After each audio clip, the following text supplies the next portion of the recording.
आज की सभा में हम लोग शुरू कर रहे हैं वाकाटक राजवंश। और ये वाकाटक राजवंश के बारे में पूरा डिटेल देख लेते हैं लूसेंट बुक में।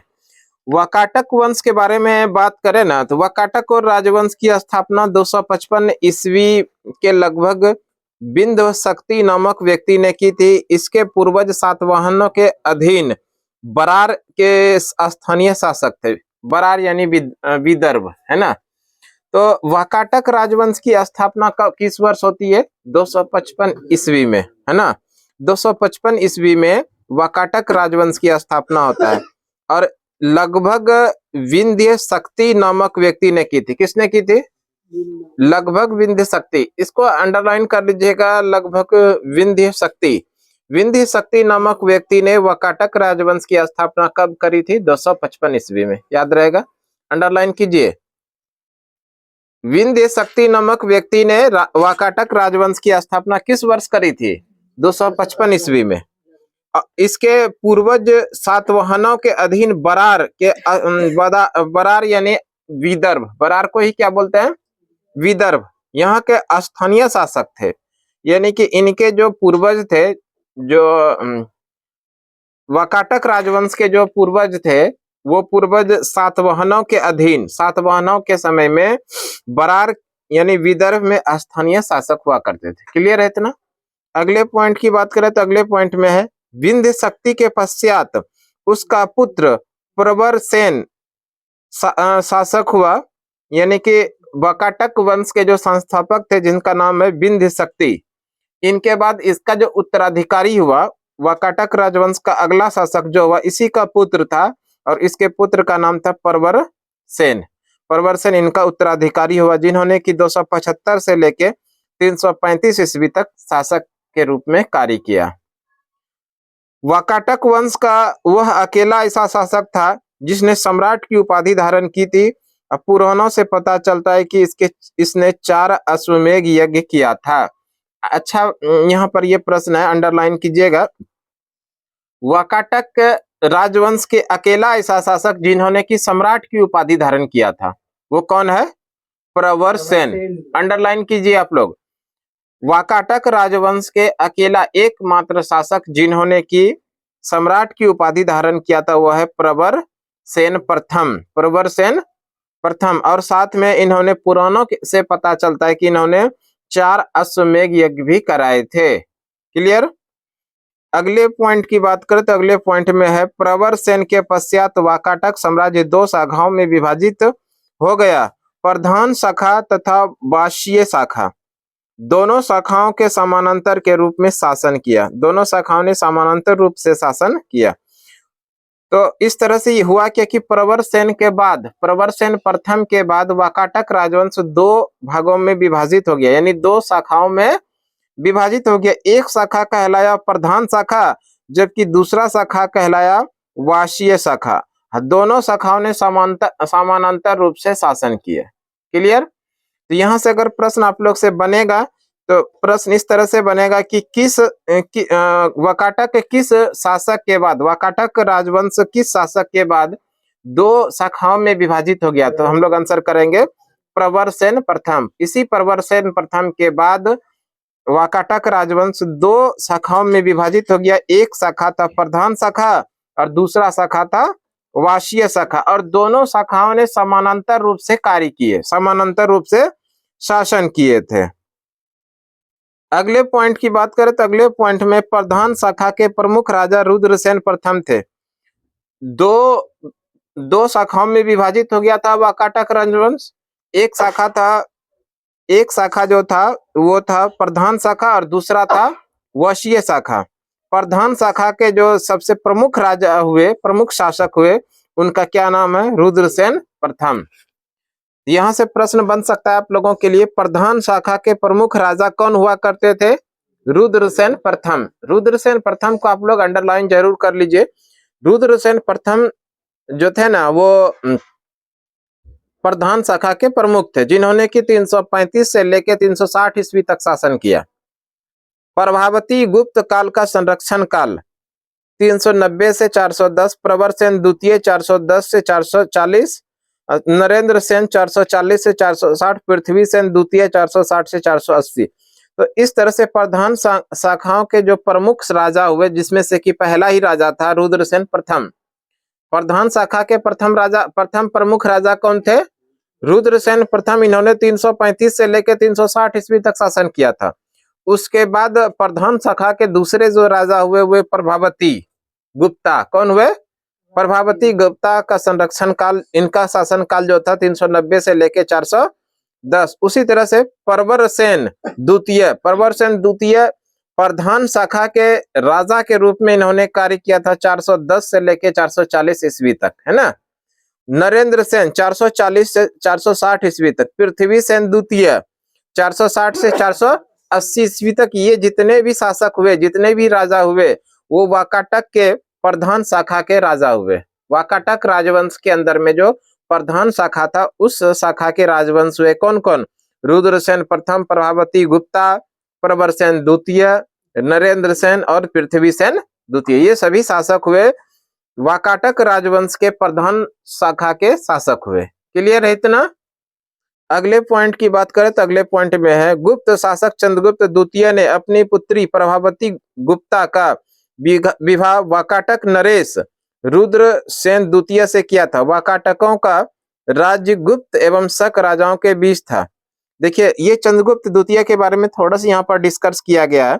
गुप्त शासक था चंद्रगुप्त द्वितीय, और इसी चंद्रगुप्त द्वितीय की पुत्री थी जिसका नाम है प्रभावती। क्या नाम था? प्रभावती। और इस प्रभावती का विवाह वाकाटक नरेश, वाकाटक वंश के जो शासक थे नरेश, जिसका नाम है रुद्रसेन द्वितीय से विवाह किया था। ये याद रहेगा। चंद्रगुप्त द्वितीय जो गुप्त वंश का शासक था, इसी चंद्रगुप्त द्वितीय के पुत्री का नाम क्या था? प्रभावती। और इस प्रभावती का विवाह किनके साथ किया था? जो वाकाटक राजवंश का शासक था जिसका नाम है रुद्रसेन द्वितीय के साथ में किया था।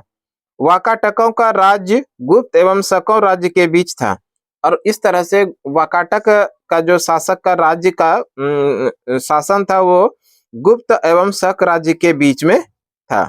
राज्यों पर विजय प्राप्त करने के लिए चंद्रगुप्त द्वितीय ने इस संबंध को स्थापित किया था। विवाह के कुछ समय बाद रुद्रसेन द्वितीय की मृत्यु हो गई। चूंकि उसके दोनों पुत्र दिवाकर सेन और दामोदर सेन अवयस्क थे, अतः प्रभावती गुप्ता ने शासन संभाला। यह कल वाकाटक गुप्त संबंध का स्वर्ण काल का रहा। यहाँ पर बढ़िया प्रश्न बनेगा। देखिए हुआ क्या। गुप्त शासक चंद्रगुप्त द्वितीय की पुत्री का नाम था प्रभावती, और इस प्रभावती ने अपनी पुत्री के शादी जो किया था वो क्या था? वाकाटक राजवंश के जो शासक थे रुद्रसेन द्वितीय से। और रुद्रसेन द्वितीय से इनको जो है कि दो पुत्र, एक दिवाकर सेन और दामोदर सेन की प्राप्ति हुई। और उसके पहले जब ये दोनों अवयस्क ही थे, तो ये जो थे ना वाकाटक राजवंश का रुद्रसेन द्वितीय, इनकी मृत्यु हो गई। क्या हुई? मृत्यु हो गई। तो ये दोनों, इनका जो पुत्र था दिवाकर सेन और दामोदर सेन, ये दोनों ही क्या थे? अवयस्क थे। इस कारण से मोर्चा संभाला किसने? प्रभावती ने। और इस तरह से प्रभावती का काल जो कहा जाता है वाकाटक गुप्त संबंध का स्वर्ण काल कहा जाता है। इसको थोड़ा ध्यान रखिएगा। अगले पॉइंट की बात कर रहे हैं। अच्छा, एक सेकंड के लिए आप लोग एक बार देख लीजिए। तो देखिए, अगर आप लोग से प्रश्न पूछा जाए यहाँ से, गुप्त शासक चंद्रगुप्त द्वितीय ने अपनी पुत्री का विवाह वाकाटक राजवंश के रुद्रसेन द्वितीय से किया था, और इनकी पुत्री का जो नाम था प्रभावती। इनसे इनको दिवाकर सेन और दामोदर सेन दो पुत्र हुए थे, और दोनों पुत्र अवयस्क ही था। तो रुद्रसेन की क्या हुई? मृत्यु हो गई थी। तब जाकर के कि इन्होंने, इनकी पत्नी जो थी जिसका नाम है वाकाटक, नाम था प्रभावती, इन्होंने राजगद्दी को संभाला। और इस तरह से राजगद्दी को संभाला कि वाकाटक और गुप्त शासक के बीच का जो संबंध है उसको इतना मधुर कर दिया, इतना मधुर कर दिया कि स्वर्ण काल के नाम से जाना जाता है। यहाँ से अगर आप लोग से प्रश्न पूछा जाए किसके शासन काल को वाकाटक शासक और गुप्त शासक के बीच में का संबंध स्वर्ण काल के नाम से जाना जाता है, तो हम लोग आंसर करेंगे प्रभावती। अगले पॉइंट की बात करें तो अगले पॉइंट में है, प्रभावती गुप्ता के संरक्षण काल के बाद कनिष्ठ पुत्र दामोदर सेन प्रवरसेन द्वितीय के नाम से गद्दी पर बैठा। उसके बाद जो है कि कुछ दिन बाद प्रभावती गुप्ता के संरक्षण काल के बाद, जितना दिन प्रभावती गुप्ता का संरक्षण काल रहा, उसके बाद उसी का कनिष्ठ पुत्र दामोदर सेन, जो प्रवर सेन द्वितीय के नाम से गद्दी पर बैठा। दामोदर सेन जो था वो प्रवर सेन द्वितीय के नाम से गद्दी पर बैठा। अगले पॉइंट की बात करें तो अगले पॉइंट में है पृथ्वी सेन द्वितीय वाकाटकों की प्रधान शाखा का अंतिम शासक था। उसके बाद उसका राज्य वसीम शाखा के हरिसेनों के हाथों में चले गया। तो इस तरह से इसको भी ध्यान रखिएगा। वाकाटक राजवंश का जो प्रधान शासक था, प्रधान राजा था, प्रमुख शाखा जो प्रधान राजा कहलाता था प्रमुख, उसमें पृथ्वी सेन द्वितीय वाकाटक का प्रधान शाखा का अंतिम शासक था, है ना। इसको भी ध्यान रखना है कि वाकाटक की प्रधान शाखाओं का अंतिम शासक कौन हुआ? पृथ्वी सेन द्वितीय। उसके बाद उसका राज्य वासिम शाखा के हरिसेन के हाथ में चले गया। कितना क्लियर है?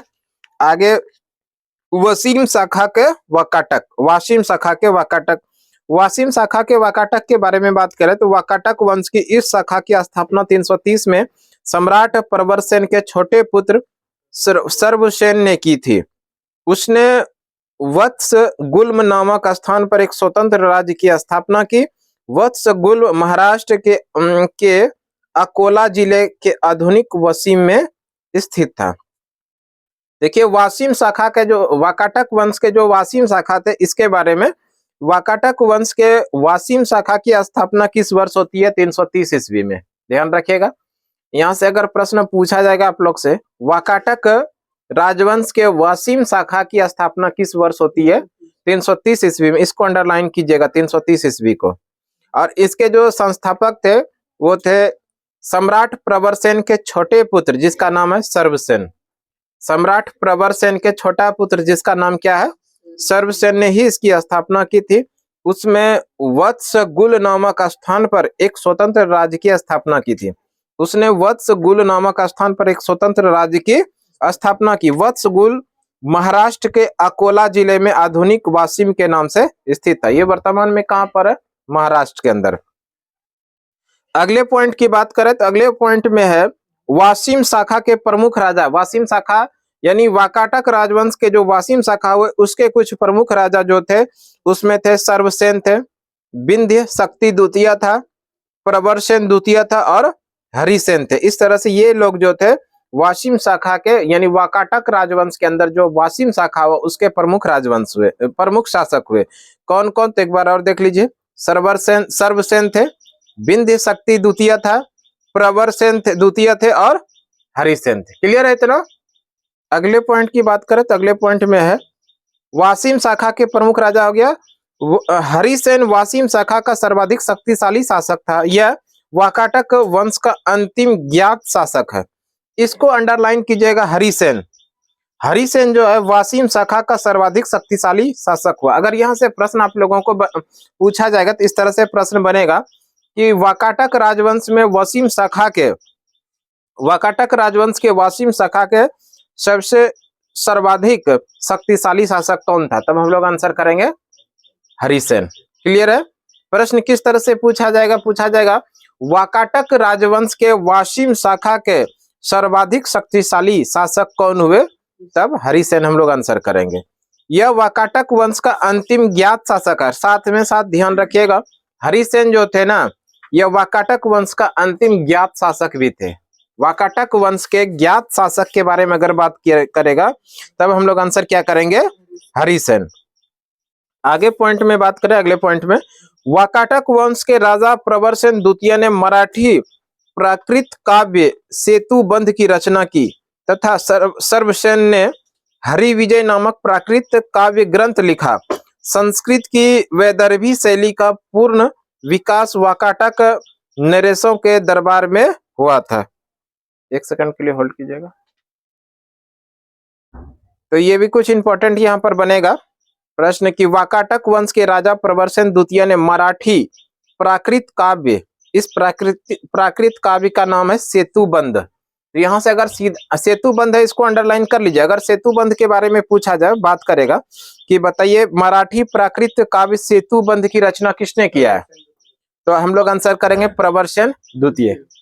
किसकी रचना किया था प्रवरसेन द्वितीय ने? मराठी प्राकृत काव्य जिसका नाम है सेतुबंध, है ना। इसकी रचना किसने किया था? प्रवरसेन द्वितीय ने। और इसी तरह से रचना की तथा सर्वसेन ने हरिविजय, सर्वसेन की रचना किसने, सर्वसेन ने रचना किया था हरिविजय नामक प्राकृत काव्य ग्रंथ। इसके पहले जो हम लोग देखे, जो प्रवरसेन द्वितीय ने रचना किया था सेतुबंध का, ये किया था मराठी प्राकृत काव्य, ये मराठी था। जबकि सर्वसेन ने हरिविजय नामक जो काव्य लिखा था वो प्राकृत काव्य ग्रंथ था। क्या था? प्राकृत था। संस्कृत की वैदर्भी शैली का पूर्ण विकास वाकाटक नरेशों के दरबार में हुआ। संस्कृत के अंदर में जो एक वैदर्भी शैली चलता है, इसका पूर्ण विकास जो हुआ वो किस समय हुआ? वाकाटक नरेश के दरबार में हुआ था। अगले पॉइंट की बात करें तो अगले पॉइंट में है, कुछ विद्वानों का मानना है कि चंद्रगुप्त द्वितीय के राजकवि कालिदास ने कुछ समय तक प्रवरसेन द्वितीय की राजसभा में निवास किया था। वहां उन्होंने अपने सेतुबंध का संबोधन किया तथा वैदर्भी शैली में अपना काव्य मेघदूत लिखा था। इसके बारे में हम लोग देखे थे।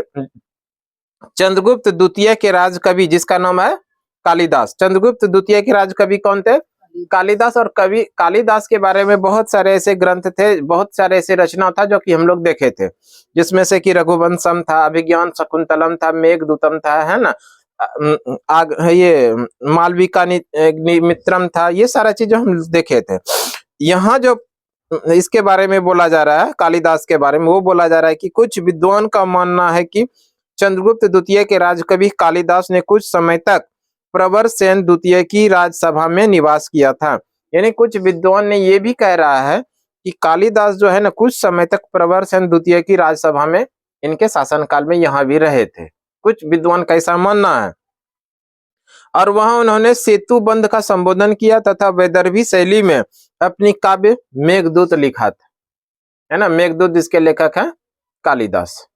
अगले पॉइंट की बात करें तो अगले पॉइंट में वाकाटक नरेश ब्राह्मण धर्मावलंबी थे। वाकाटक नरेश जो थे वो ब्राह्मण धर्मावलंबी थे।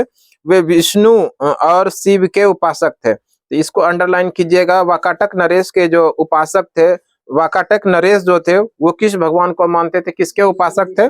विष्णु के भी थे और शिव के भी थे। दोनों को अंडरलाइन कीजिए, भगवान शिव और विष्णु के उपासक थे। अगले पॉइंट में है, वाकाटक नरेश पृथ्वीसेन द्वितीय के सामंत व्यास ध्रुवदेव ने रचना की थी, मंदिर का निर्माण करवाया। वाकाटक नरेश पृथ्वीसेन द्वितीय ने सामंत व्याघ्रदेव ने रचना के मंदिर का निर्माण करवाया था।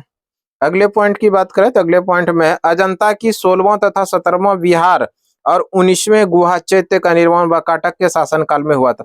अजंता के अंदर में जो गुफाएं हैं, उस गुफा में से 16वां और 17वां गुहा विहार और 19वें गुहा चैत्य का निर्माण वाकाटक के शासनकाल में हुआ था। तो इस तरह से आज हम लोगों ने वाकाटक राजवंश से जो इम्पोर्टेंट फैक्ट बनेगा अंडरलाइन भी करवा दिए और उसको अच्छे से पढ़ भी लिया। तो अगले क्लास में हम लोग शुरू करेंगे पुष्यभूति वंश या वर्धन वंश, है ना। अगले क्लास में देखेंगे इसको।